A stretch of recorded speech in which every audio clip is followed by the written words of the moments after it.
হেফাজতে ইসলাম ইউকের উদ্যোগে পূর্ব লন্ডনের ফোর্ড স্কোয়ার মসজিদ হলে এক আলোচনা সভা ও দোয়া মাহফিল অনুষ্ঠিত হয়েছে।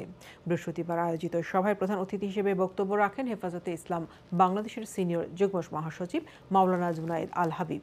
তিনি বলেন, অশ্লীলতা, সমকামিতা ও বেহায়াপনার বিরুদ্ধে তাওহিদি জনতা রক্ত দিয়ে হলেও প্রতিরোধ গড়ে তুলবে।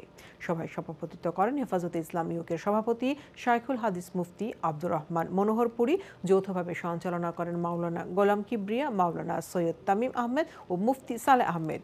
অনুষ্ঠানে আরও বক্তব্য দেন হেফাজতে ইসলাম ইউকের উপদেষ্টা ও নেতৃবৃন্দ। শুরুতে কোরআন তেলাওয়াত করেন কারি আহমদ হাসান এবং সভা শেষে শাপলা চত্বর সহ সকল শহীদের রুহের মাগফিরাত কামনায় দোয়া পরিচালনা করেন হাফেজ মাওলানা শামসুল হক।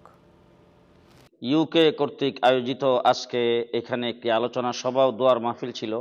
আলোচনার সভাটা ছিল মূলত বাংলাদেশের ফেসিবাদের আমলে যে হত্যাকাণ্ড হয়েছে, এই হত্যাকাণ্ডের বিচার আমরা এ পর্যন্ত কোনো দৃশ্যমান কিছুই দেখছি না। বর্তমান অন্তর্বর্তীকালীন সরকারের কাছে জোর দাবি যে হত্যাকাণ্ডের যেন অনতি বিলম্বে বিচার করা হয়।